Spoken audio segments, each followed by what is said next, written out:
Assalamualaikum warahmatullahi wabarakatuh. Bismillahirrahmanirrahim. Alhamdulillahilladzi na'maduhu wa nasta'inuhu wa na'udzubillahi min syururi anfusina wa min sayyiati a'malina may yahdihillahu fala mudhillalah wa may yudlil fala hadiyalah. Para pemirsa TV One yang dimuliakan Allah Subhanahu wa taala, alhamdulillah berjumpa lagi dengan saya Dr. Yulen Azhari, SOC SAMH, yang akan mengangkat tema yaitu meneladani sifat-sifat Rasulullah. Di dalam hidup bermasyarakat, dalam hidup di keluarga pun juga seperti itu. Antara kita sesama bekerja, dimanapun kita berada, kita harus menjadi teladan seperti teladan Nabi besar Muhammad SAW. Allah telah berfirman dalam surat Al-Ahzab, Bismillahirrahmanirrahim.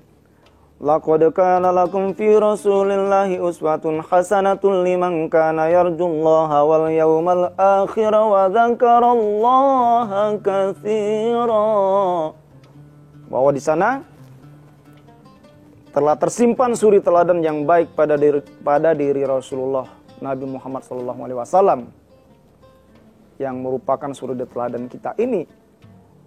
Dan Allah nanti akan mencari orang-orang yang mengikuti suri teladan Nabi besar Muhammad SAW. Orang-orang yang banyak mengingat Allah, orang-orang yang banyak mengharapkan rahmat Allah.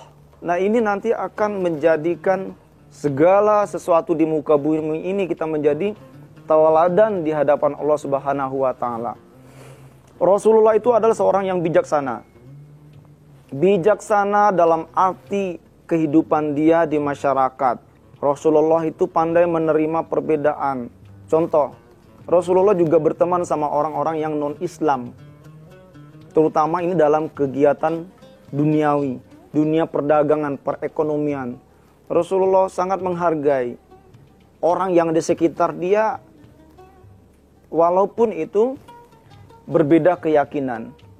Rasulullah sangat sayang, Rasulullah sangat menjadi simpatisan orang-orang di sekitarnya. Sangat bijaksana Rasulullah itu. Nah, maka dari itu kita harus menjadi orang-orang yang benar-benar seperti Rasulullah ini. Rasulullah selalu kalau ketemu orang senyum, selalu bersahaja, menyapa duluan. Nah, kalau ketemu tidak mau menyapa atau disakiti atau ini sedikit trouble sedikit, kita sudah tidak mau bertegur sapa di hadapan Allah Subhanahu wa taala, atau kita berada di tengah masyarakat. Ya, ini sangat merugi pada diri kita dan kita jelek di hadapan Allah Subhanahu wa taala. Dimanapun kita memasuki suatu wilayah itu intinya kulunun, ada bahasanya ya, bahasa Jawanya itu. Kita harus minimal perkenalan terlebih dahulu. Nah, tatkala manusia itu karena sombongnya dia memasuki suatu wilayah tanpa permisi. Ya, seharusnya kalau adat kita Indonesia ini ya, datang ke ketua RT dulu, siapa yang tokoh yang di sana, kan kita sedikit banyaknya harus tahu. Memperkenalkan diri, saya nama si A, berasal dari mana, umur berapa, udah berkeluarga atau belum, segala macam. Ya, siapa tahu kan kalau belum berkeluarga nanti kan dijodohkan sama Pak RT. Ya, itu lucu aja, atau segala macam. Warga-warga, sahabat kita. Seperti itu. Itu intinya kalau kita permisi terlebih dahulu, perkenalan terlebih dahulu, itu akan sangat indah hidup kita. Ya, Rasulullah seperti itu. Rasulullah itu selalu mengabdikan namanya sifat-sifat kemasyarakatan itu. Namanya hidup sosial kemasyarakatan. Makanya kita harus meniru suri teladan itu. Nabi seperti itu. Nabi Muhammad itu seperti itu. Yang kedua, tadi Rasulullah itu diantara sifatnya itu adalah amanah. Kenapa dikatakan amanah? Karena Rasulullah apapun yang dia titipkan, apapun yang dia terima dari Allah Subhanahu wa taala, Allah berikan amanah kepada dia menjadi pemimpin. Dalam hal ini Rasulullah itu jundun. Rasulullah itu adalah termasuk tentaranya Allah seperti itu. Jundun, pemimpin ya. Nah, Rasulullah itu sudah menjadi seorang pemimpin. Subhanallah. Kita lihat bagaimana kepemimpinan Rasulullah Muhammad SAW. Beliau adalah seorang yang bijak, berpegang teguh kepada kebenaran, dan menjadi impian semua umatnya. Karena beliau Rasulullah selalu semua informasi yang datang atau segala macam Rasulullah itu dikatakan tadi ya, amanah, dia bisa megang amanah, bisa megang teguh semua yang dipercayakan oleh Allah kepada beliau. Terutama nih contoh, pada saat ini berbagai macam kemajuan teknologi ini sangat luar biasa, terutama di bidang perteknologian, tentang cyber, kejahatan cyber, dunia maya, WhatsApp, caci maki segala macam. Seperti ini sekarang. Beda dengan zaman Rasulullah dulu kan belum ada seperti ini. Tetapi Rasulullah, kalau kita melihat suri teladan Nabi besar Muhammad SAW, beliau apabila menerima suatu informasi itu tidak ada dia telan mentah-mentah. Dia koordinasikan dulu dengan para sahabat, dia klarifikasi dulu dengan istrinya tercinta Khadijah Al-Kubra. Beliau klarifikasi, benarkah informasi ini atau tidak. Nah, ini kadang-kadang kita dengan begitu gampangnya hitungan detik percaya dengan tadi kebiadaban, kejahatan dunia maya, kejahatan dengan gampangnya itu untuk menghasut, untuk dengan gampangnya itu memprovokasi. Nah, harapannya adalah manusia pada saat ini harus mengerti dong, jangan menelan mentah-mentah apapun informasi yang ada. Apalagi dengan kemajuan teknologi yang ada pada saat ini. Suatu sisi, kemajuan teknologi itu ada bagus, bekerja dengan cepat, segala sesuatu itu dengan diselesaikan dengan teknologi, dengan ilmu, ya, dengan ilmu pengetahuan, dengan kecanggihan alat yang begitu mutakhirnya, begitu ya dahsyatnya, yang seharusnya bekerja bisa 2 hari tetapi bisa dikerjakan dalam waktu 2 menit. Itulah kemajuan teknologi.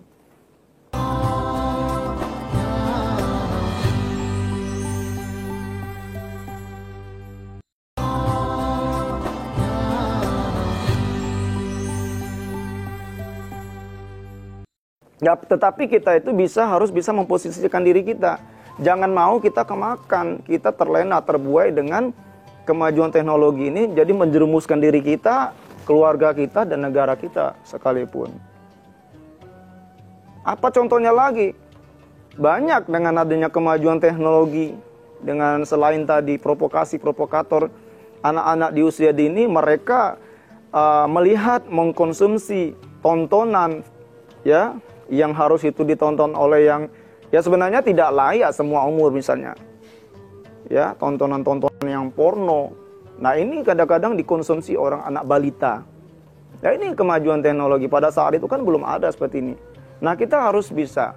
Jadi Islam itu bukannya kita tidak menerima informasi, tapi kita harus bisa dengan bijak memposisikan diri kita menerima kemajuan teknologi ini. Kita bisa bawa diri, bisa memposisikan diri kita agar tidak terjerumus ke dalam dunia yang kemaksiatan. Intinya dengan adanya kemajuan teknologi, dengan semangatnya semua ditelan mentah-mentah ini. Jadi kita tidak bisa bijak seperti Rasulullah Nabi besar Muhammad SAW.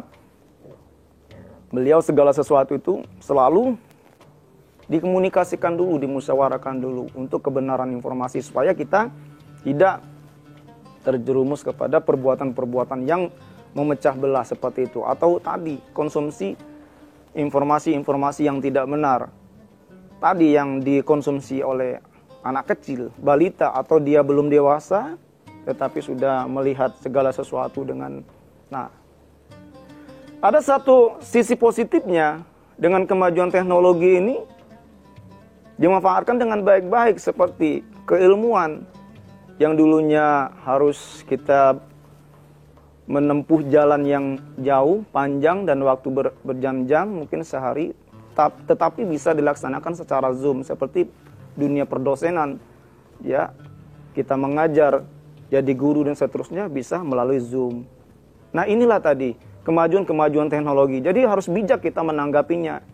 Jangan juga dengan adanya kemajuan teknologi ini kita menjadi korban seperti itu. Harapannya seperti itu. Hadirin para pemirsa TV One yang dimuliakan Allah Subhanahu wa taala. Selanjutnya, Rasulullah itu adalah orang yang selalu beliau adalah orang yang tidak pernah, Rasulullah itu tidak pernah marah, tidak pernah misalnya segala sesuatu langsung memaki-maki orang, langsung mengeluarkan kata kotor. Itu Rasulullah. Nah, bisa nggak kita seperti Rasulullah? Beliau selalu benar, kalau berbicara tidak pernah ingkar janji. Beliau selalu membuat sejuk hati orang. Nah, ini sangat penting. Rasulullah itu tidak pernah beliau ketemu beliau itu orang merasa takut. Jadi kita kebalik kalau manusia sekarang, kenapa lari, kabur dari suatu ruangan? Karena mau ketemu si A. Kenapa? Aduh, saya takut, Pak. Kenapa? Nah, itu. Beda kalau Rasulullah, orang mengharap, nunggu kedatangan Rasulullah. Yang seperti ini, bisa nggak kita seperti Rasulullah? Jadi kedatangan kita itu diharapkan oleh orang lain. Diharapkan orang lain supaya orang mau ketemu kita, silaturahmi, ngobrol, sharing, mungkin ada segala macam bisnis yang harus disampaikan. Nah, ini silaturahmi ini sangat penting karena tanpa silaturahmi, tanpa ini tidak akan mungkin kita dapat informasi. Rasulullah itu dia gemar bersilaturahmi. Rasulullah itu gemar bersilaturahmi, tidak memilih sama orang kaya, orang miskin, budaya apa, suku apa, agama apapun. Rasulullah itu orangnya gemar bersilaturahmi. Kalau kita bisa seperti Rasulullah ini, giat bersilaturahmi, kedatangannya menjadi impian setiap orang, tidak menakutkan, tidak menyeramkan. Nah, ini kita akan menjadi impian. Seandainya kita menjadi pimpinan, menjadi ahli dakwah segala macam itu, insya Allah kita akan menjadi orang-orang yang ditunggukan kedatangannya. Dimanapun kita berada, dimanapun kita akan memberikan ilmu. Termasuk juga ilmu perdosenan. Kalau mengajar, kalau misalnya kita ditakuti, mana mau mahasiswa belajar sama kita. Kita harus bisa mengambil hati, harus bisa memposisikan diri kita sebagai baik itu keilmuan atau menyampaikan ayat segala macam itu, kita harus bijak. Sudah ada ketentuannya bahwa sampaikanlah dakwah itu dengan serulah dengan bijak, dengan santun. Nah, Rasulullah orangnya santun, sangat santun Rasulullah itu. Yang seperti ini, suri teladan seperti ini sudah jelas kan bahwa Rasulullah itu orang yang terbaik di muka bumi ini. Kenapa kita tidak mau mengikuti jejak Rasulullah? Padahal sudah ada sunnahnya, sudah ada aturan-aturan yang untuk melengkapi yang selama ini masih kita ragu-ragu atau kita belum menguasai dalam kehidupan kita. Rasulullah sudah dijelaskan, sudah ditegaskan bahwa untuk menyempurnakan akhlak. Innama bu'istu liutammima makarimal akhlak. Sesungguhnya aku diutus di muka bumi ini adalah untuk menyempurnakan akhlak. Memang sudah tugas Rasulullah. Beliau menyempurnakan akhlak manusia. Yang dahulu kala orang menyembah berhala, dengan hadirnya Rasulullah, beliau luruskan. Jangan menyembah berhala karena itu batu. Jangan menyembah yang lain karena batu semua, gunung, termasuk menyembah boneka. Ini menyembah boneka, itu adalah sifat-sifat syirik. Rasulullah luruskan untuk kembali kepada ajaran agama bahwa percaya kepada Allah Subhanahu wa taala. Hadirin yang berbahagia, dimanapun kita berada, tetaplah kita ikuti suri teladan Nabi besar Muhammad Sallallahu Alaihi Wasallam dengan berpegang teguh kepada kitabullah. Berpegang teguh kepada kitab Allah ini adalah wahyu yang diterima, ajaran yang diterima dari Allah melalui malaikat Jibril kepada Nabi kita, Nabi besar Muhammad Sallallahu Alaihi Wasallam. Kitabullah, Al-Quranul Karim itu ada salah satu pacuan kita. Di samping sunnah-sunnah Rasulullah, kita percaya kepada Al-Quran. Bismillahirrahmanirrahim.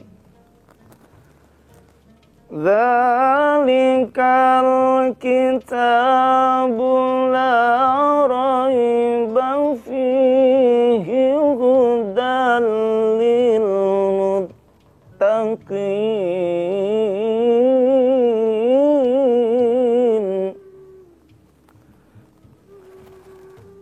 Dzalikal kitabu la raiba fihi hudan lil muttaqin.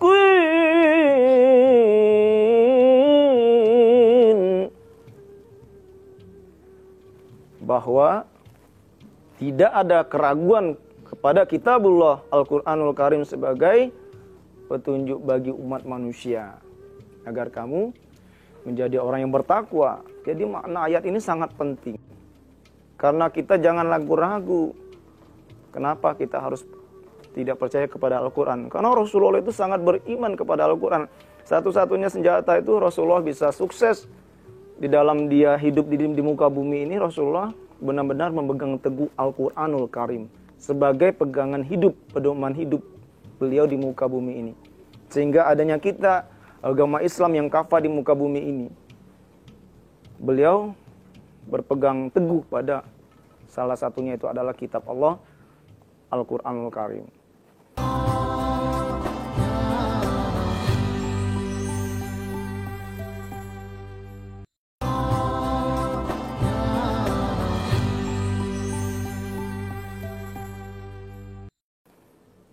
Para pemirsa TV One yang dimuliakan Allah Subhanahu wa Ta'ala,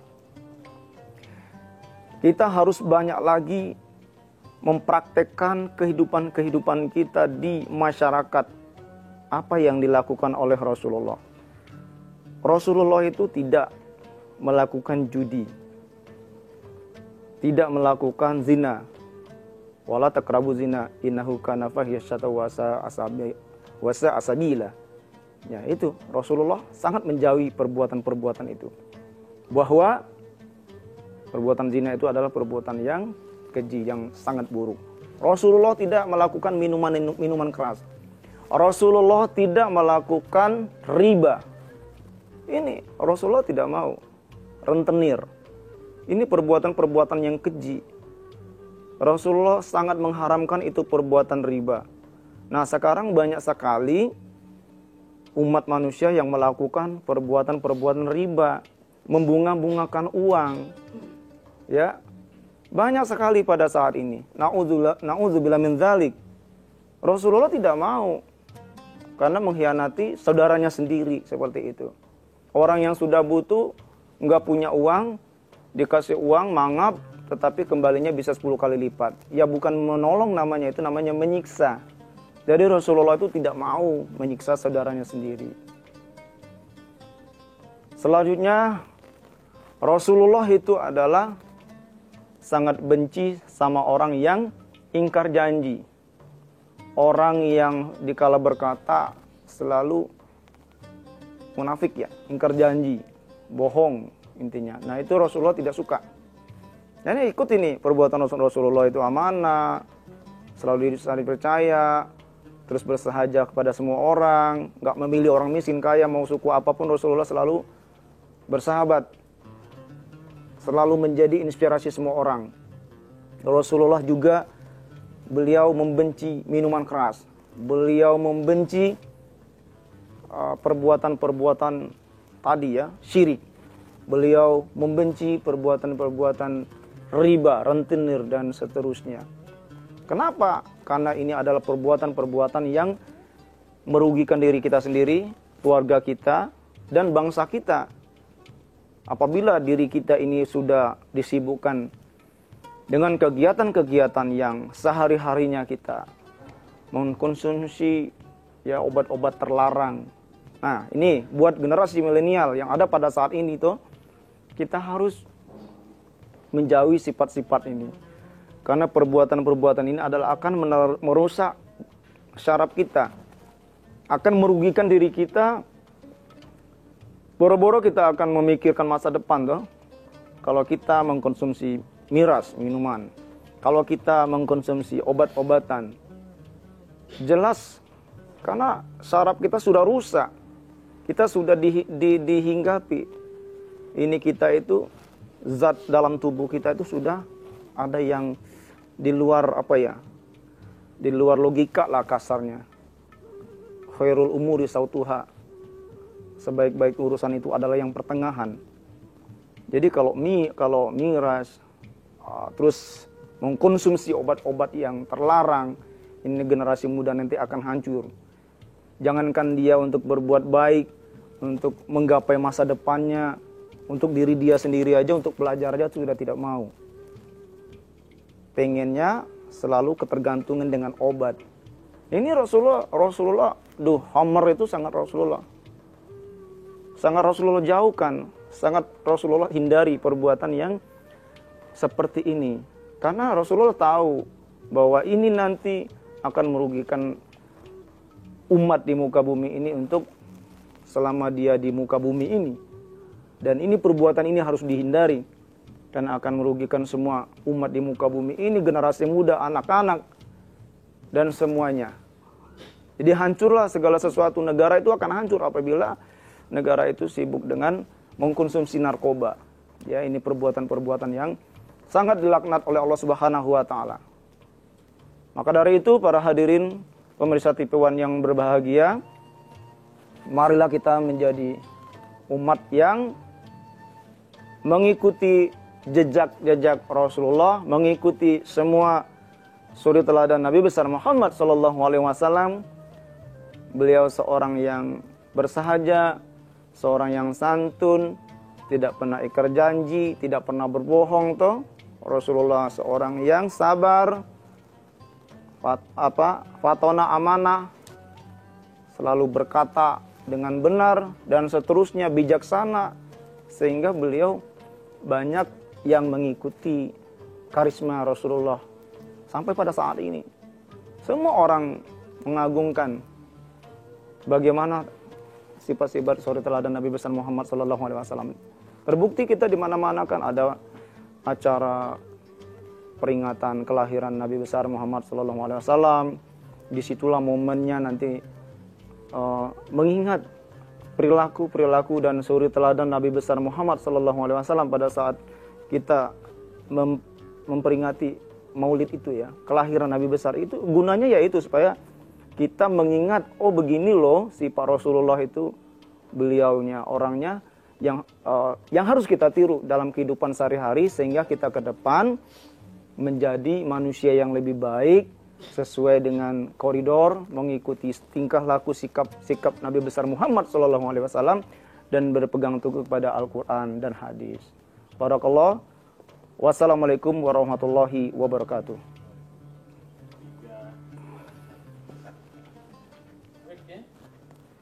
Oke.